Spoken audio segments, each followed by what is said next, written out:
नमस्कार। आज हमारे चारों तरफ क्या आपने नोटिस किया है कि बच्चों में एबनॉर्मेलिटीज कितनी जल्दी बढ़ रही है या कितनी तेजी से बढ़ रही है। इवन मैं स्कूल में जाती थी और मैंने वहाँ पे काफ़ी बच्चों को एटलीस्ट क्लास में आप जब जाएंगे तो 2 से 3 बच्चे कुछ आपको जनरली नॉर्मल नहीं, कुछ छोटे छोटे इश्यूज ही उनमें हो सकते हैं। किसी में बिहेवियर इशू हो रहे हैं और किसी में उनका जो लर्निंग कैपेसिटी है वो स्लो डाउन हो रही है, किसी का एंगर इशू बहुत ज़्यादा हो रहा है और कुछ बच्चों की हेल्थ इतनी ज़्यादा इफ़ेक्ट हो रही है। इवन ऑटिस्टिक बच्चे बहुत ज़्यादा हो रहे हैं इस समय और ADHD का प्रॉब्लम तो भर के हो रहा है इस समय। तो अब वो क्यों हो रहे हैं ये जानने वाली बात है। जिन्हें हो चुका है उसे हम रिवर्स नहीं कर सकते हैं, लेकिन जिन्हें आगे जाके फ्यूचर में बच्चों को ये प्रॉब्लम ना हो उसके लिए हम ज़रूर अभी से कोई ना कोई एक ठोस कदम उठा सकते हैं। तो उसके लिए सबसे ज़्यादा अवेयर रहना है हमारी माँ को। जो भी एक्सपेक्टेड मदर है या फिर जो सोच रही है अपने आप को मदरहुड में लाने के लिए, यानी कि जो बच्चा प्लान कर रहे हैं, तो उनके लिए सजेशन है कि जब उन्हें बेबी प्लान करना हो तो उसके 6 मंथ पहले से वो अपनी हेल्थ पे बहुत ज़्यादा फोकस करें।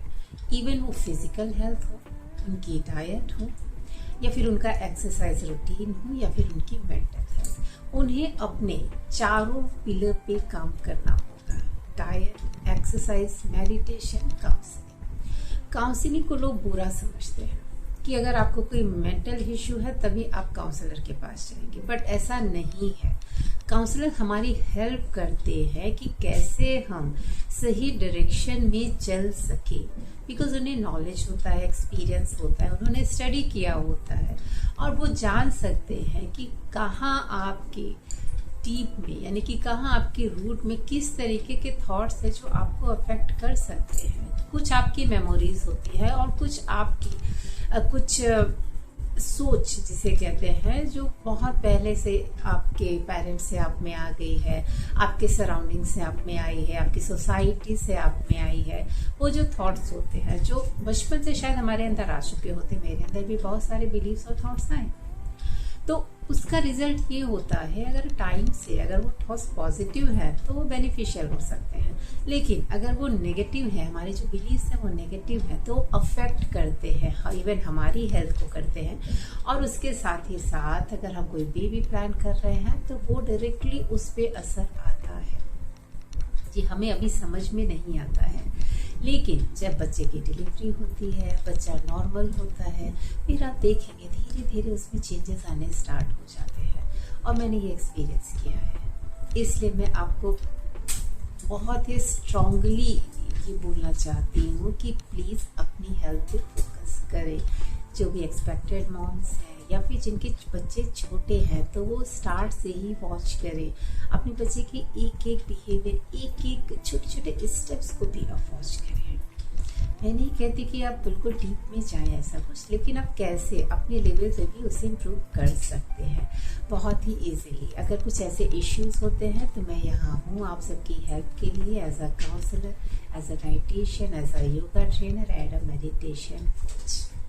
इसीलिए मैंने ये चारों सर्टिफिकेशन किए हैं ताकि मैं ओवरऑल हेल्थ, चाहे वो बच्चों की हो, बड़ों की हो, प्रेग्नेंट वुमेन की हो, अर्ली एज में हो, आपके एडोलेसेंट हो, आपकी यंग एज के बच्चे हों या फिर हमारे ग्रैंड पेरेंट्स, उन सब के लिए मैं यहाँ पर हूँ। मैं उन सब की हेल्प करने के लिए मुझे बहुत खुशी होगी अगर मैं आप सब की हेल्प किसी भी तरह कर पाऊँ, बिकॉज कैसे कैसे हम टॉलरेट करते हैं सिचुएशन को, दैट आई कैन अंडरस्टैंड।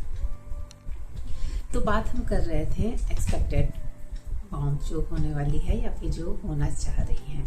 तो सबसे पहले आप सब ये बिल्कुल डिसाइड करिए कि आपको एक हेल्दी बेबी चाहिए। और उसके चलते अगर आपको कुछ भी मेंटल इश्यू हो रहा है, एंजाइटी, डिप्रेशन हो रहा है, किसी भी तरीके का फियर हो रहा है, पैनिक हो रहा है, कुछ सोच के, फ्यूचर सोच के बहुत एंजाइटी, बिकॉज मुझे बहुत ज़्यादा एंजाइटी होती थी जब मेरा बेटा छोटा सा था, जब वो पैदा हुआ था तो बस मुझे सोच के इतनी एंजाइटी होती थी कि ये कैसे बड़ा होगा, अभी तो ये इतना छोटा है।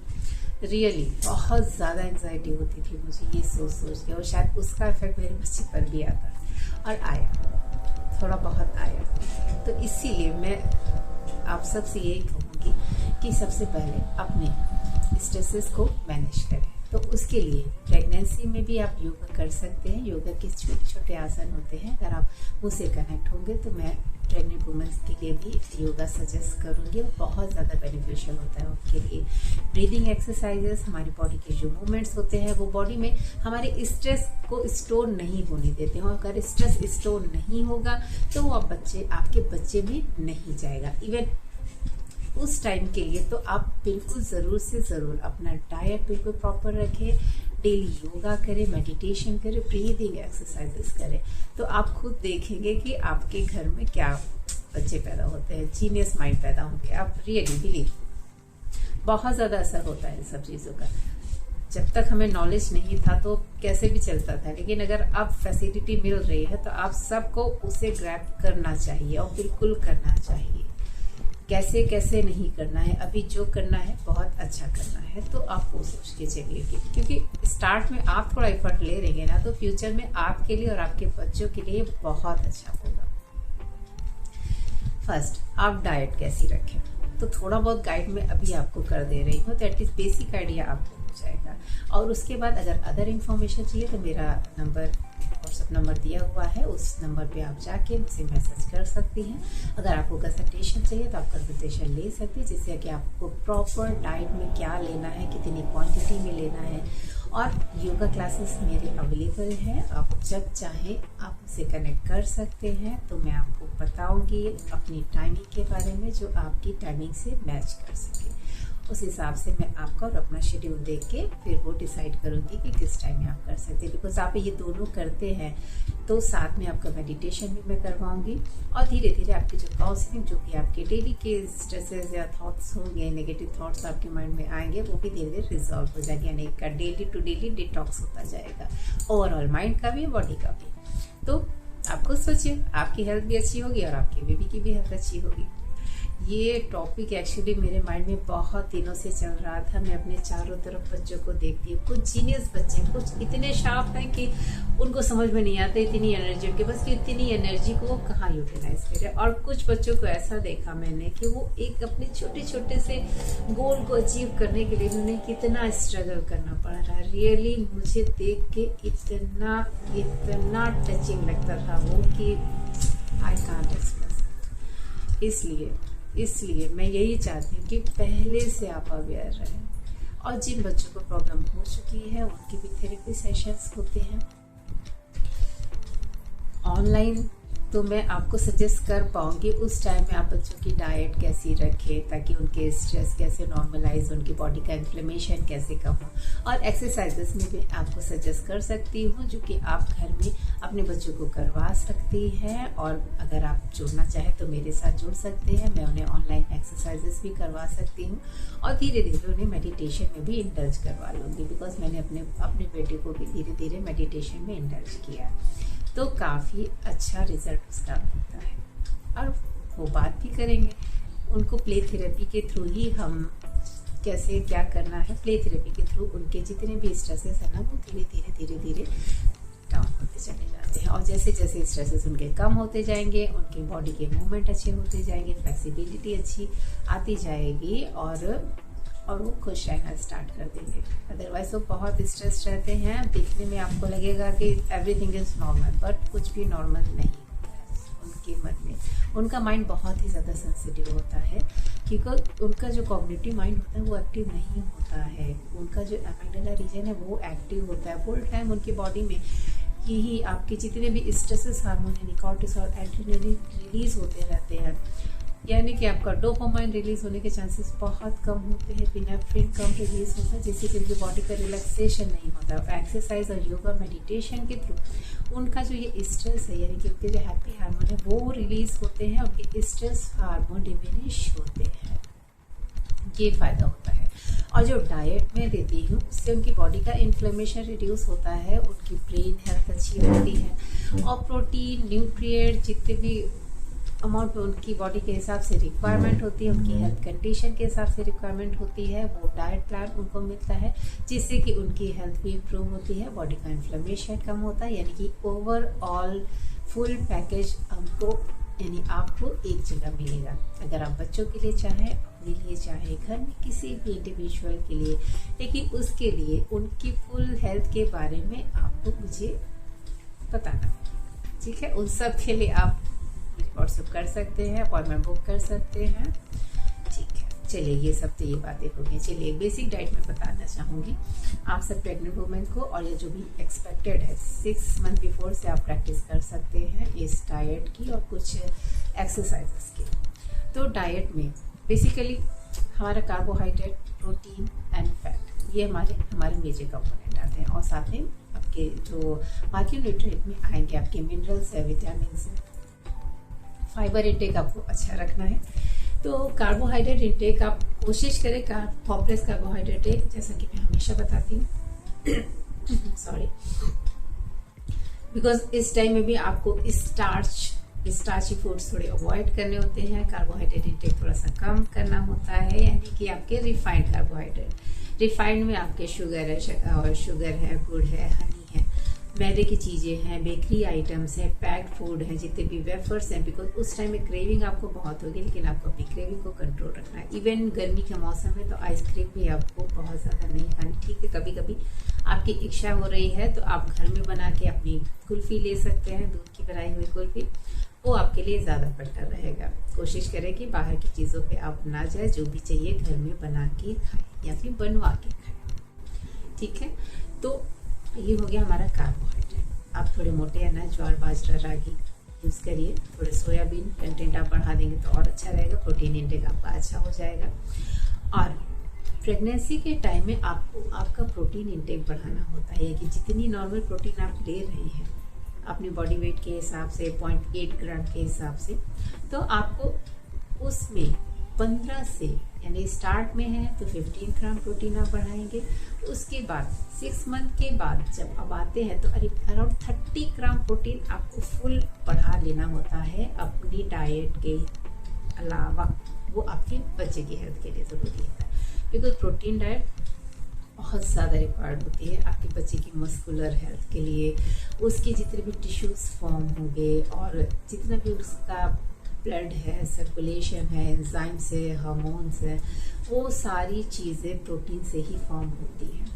तो उसके लिए आपके बच्चे की हेल्थ को देखते हुए और आपकी हेल्थ के लिए भी प्रोटीन बहुत ज़्यादा रिक्वायर्ड होता है। फैट में आपको सैचुरेटेड फैट में आप सिर्फ घी ले सकते हैं, घी लीजिए, और जितने भी आपके अनसैचुरेटेड ऑयल्स होते हैं जैसे पीनट ऑयल है, सेसम ऑयल है, मस्टर्ड ऑयल है, इन ऑयल को आप इंक्लूड करिए। और ऑलिव ऑयल भी ले सकते हैं आप, ठीक है। और ऑलिव ऑयल का जो आपका उसको पका के ना लें, उसको रॉ फॉर्म में लेंगे तो वो ज़्यादा अच्छा रहेगा, बिकॉज उसको स्मोक पॉइंट बहुत कम होता है। तो जैसे आप उसको अगर कोई चीज़ में पकाते हैं ना, तो वो थोड़े टाइम के बाद आपके लिए टॉक्सिक हो जाएगा। तो हो सके तो उसको सैलड में एज अ ड्रेसिंग लें, ठीक है, तो वो बेनिफिशियल रहेगा आपके लिए। और वही तो घर का शुद्ध घी लीजिए, गाय का घी लीजिए, वो बहुत अच्छा रहेगा। तो उसे 3 चम्मच घी आप डेली रूटीन में ज़रूर इंक्लूड करें, वो फैट आपकी बॉडी के लिए बहुत अच्छा होता है। और नट्स, सीड्स, ये आप इंक्लूड करिए, ये भी बहुत ही ज़रूरी है, यानी कि वॉलनट है, आलमंड है, अलसी के बीज हैं, ये सब आप ले सकते हैं। इसके बाद आप आते हैं विटामिन और मिनरल्स पर, यानी कि उस टाइम पे हरी सब्जियाँ, ग्रीन लीफी वेजिटेबल्स, जितने विटामिन ए रिच युक्त फूड्स होते हैं, यानी कि जितने भी ऑरेंज, येलो वेजिटेबल्स मिलेंगे, फ्रूट्स मिलेंगे जिनमें बीटा कैरोटीन होता है, वो आप डाइट में इंक्लूड करिए।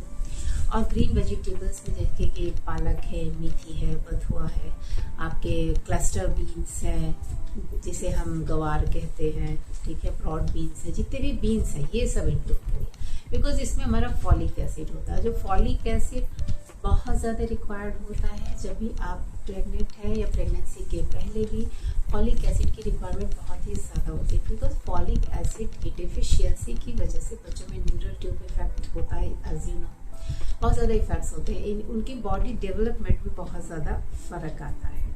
वो ठीक से डेवलप नहीं हो पाती है, यानी कि बॉडी में कहीं ना कहीं कुछ डिफॉर्मिटी रह जाती है। तो फॉलिक एसिड कंटेंट आपका बहुत अच्छा होना चाहिए और इससे आपका आयरन लेवल भी बढ़ेगा। और कोशिश करिए जब आयरन रिच जो फूड यानी ग्रीन वेजिटेबल्स आप ले रहे हैं तो कुछ विटामिन सी ये फूड भी आप जरूर लीजिए, बिकॉज विटामिन सी आपके बॉडी के इन्फ्लेमेशन को रिड्यूस करेगा। और जितने भी सिट्रस फ्रूट हैं और सीजनल फ्रूट्स हैं वो आप आराम से खाइए, आपको जो जो पसंद है वो आप खाइए, कोई रोक टोक नहीं है। बस कोशिश करिए कि बाहर का ना खाएं, पैकेट वाले प्रिजर्वेटिव युक्त चीज़ कोई भी ना लें। इवन मैं सजेस्ट करूँगी अगर पैक आटा ले रहे हैं तो वो भी आप चक्की का फ्रेश पिसा हुआ आटा नहीं, वो भी चक्की में यानी आटा चक्की में आपको अवेलेबल हो जाते हैं, वो आप लीजिए, वो आपकी हेल्थ के लिए ज़्यादा अच्छा रहेगा। ठीक है, तो इतना हो गया। और हाँ, हाइड्रेशन आपको बहुत अच्छा रखना है और डेली एक्सरसाइज, योगा के सिंपल आसन होंगे। आप चाहे तो यूट्यूब से देख सकती हैं, चाहे तो लाइव करना चाहे तो आप मेरे साथ कनेक्ट हो सकती हैं। तो 1-to-1 सेशन भी मैं लेती हूँ, तो वो बहुत ज़्यादा अच्छा रहेगा आपके लिए। ओवरऑल हेल्थ कोचिंग मैं देती हूँ, तो इससे आपकी भी हेल्थ अच्छी रहेगी और आपके होने वाले बच्चे की हेल्थ भी बहुत अच्छी रहेगी। अगर आप एक प्रॉपर अमाउंट में फूड ले रही हैं, प्रॉपर एक्सरसाइज कर रही है, मेडिटेशन कर रही हैं, डे टू डे काउंसलिंग आपकी चल रही है, तो वो बहुत ज़्यादा अच्छा रहेगा। इवन आपकी हेल्थ भी बहुत अच्छी रहेगी और आपके बच्चे की हेल्थ बहुत ज़्यादा अच्छी रहेगी, उसकी ब्रेन हेल्थ, उसकी फिजिकल हेल्थ, सब कुछ। आप नहीं विश्वास है तो आप ट्राई करके देख सकते हैं। जो भी प्रेग्नेंट वुमेन है, आप 3 मंथ के लिए मेरा कोर्स ज्वाइन करिए और उसके बाद आप रिजल्ट खुद देखेंगे। ब्रेन डेवलपमेंट कैसे होता है बच्चों का, आपकी बॉडी में क्या आपको डिफरेंसेस देखने को मिल रहे हैं, वो सब आप खुद वॉच करेंगे। ठीक है, ये बेसिक सी नॉलेज हो गई जो मैं उन सब वुमेन्स को देना चाह रही थी जो एक्सपेक्टेड है या फिर जो टू बी मॉम बनना चाह रही हैं, उन सब के लिए। ठीक है, तो आप कोशिश करिए, व्हाट्सएप नंबर पर मेरे मैसेज करिए, अपॉइंटमेंट फिक्स करिए। अगर किसी को कोई भी इश्यू हो रहा है मेरे चैनल को सब्सक्राइब करिए और उसके सारे वीडियोस आप देखिए, आपके लिए बहुत ज़्यादा हेल्पफुल रहेगा। वो चाहे योग हो, मेडिटेशन हो या डाइट, मैं सबसे रिलेटेड वीडियोस डालती रहती हूँ और जितना हो सके बी इन टच।